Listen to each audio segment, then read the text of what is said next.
Officials in Galena suspect a serial arsonist has struck again, but this time there's been an arrest. The full story coming up. Terrifying moments for homeowners in Montgomery County as they watch a fire bear down on their property. I'm Chris Warner. We'll bring you their story and some safety tips you can use to protect your property coming up. And Pittsburgh school officials named their choice for superintendent of schools.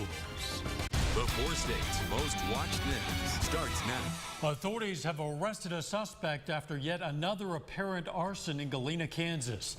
This is KOAM News at 5. Officials say they've had to deal with more than a dozen arsons in recent weeks with no arrests, but there's a potential break in the investigation. KOAM's Jordan Abbey joins us from Galena with the latest. Now we're at the north side of town, almost to the city limits of Galena. Now it was here where the fire happened last night, and it was near this area where there was an arrest. Emergency officials in Galena have been trying to get a tally of how many arson fires they've recently seen. They say the challenge is there's been so many of those fires. It's really unreal. Yes, it is. It's really unreal. Officials say a fire inside a shed Thursday night means there have been as many as 13 arsons over the past 2 months. The first 8 were grass fires. The last 5 have been structure fires. When you've got a serial arsonist in the county, that obviously poses a danger. Galena Fire Chief Bill Hall says the suspect was finally arrested near the shed fire after officers saw a male running away from the fire. And he had apparently a lighter in his hand. Kennard says he can't release if the suspect confessed to lighting the shed on fire. There is still an ongoing investigation, so we can't comment on that at this point. But Kennard says he will investigate to see if the suspect from the shed fire can be linked to other arson fires.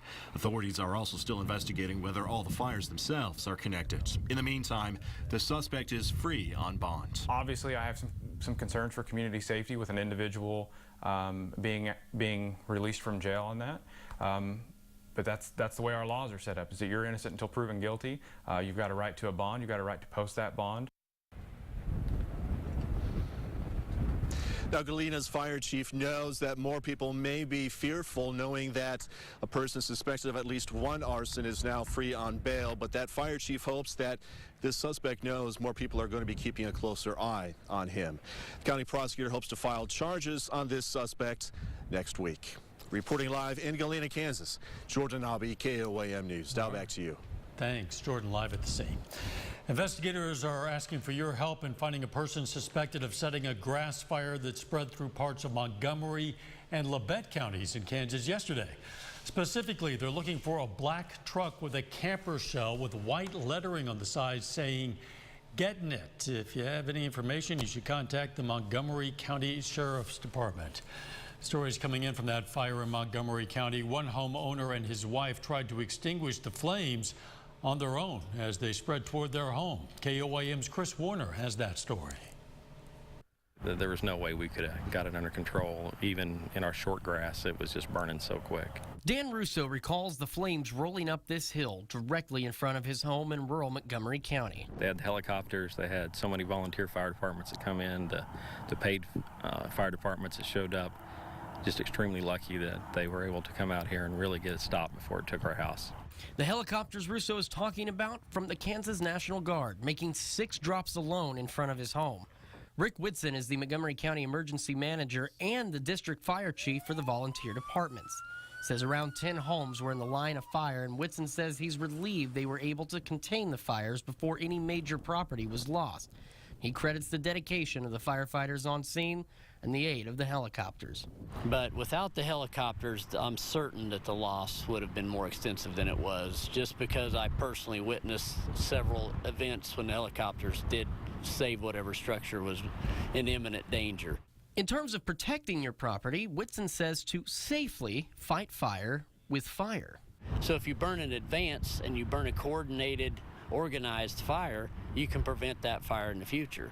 And having the water resources and being prepared as far as extinguishing factors. For Russo, the most frustrating part is this fire wasn't an accident. We built this house, put a lot of blood, sweat, and tears into the property, and to know that somebody intentionally set this fire is very frustrating. You work so hard for something, and then they try to burn it down. In Montgomery County, Chris Warner, KOAM News.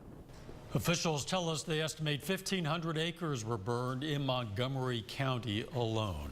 Doug Heddy joins us now. Obviously, the fire risk especially acute when it's dry, when it's windy, and at the moment it is both, Doug. Yeah, it's been very windy over the past couple days. Now, we did have a few light little scattered showers late last night and into the morning hours, and then this afternoon any thunderstorms have mainly fired east of the region, so we just really didn't get enough rain across the area to really affect that fire danger. But you can see the thunderstorms mainly north and east of Springfield, Missouri, heading away from us.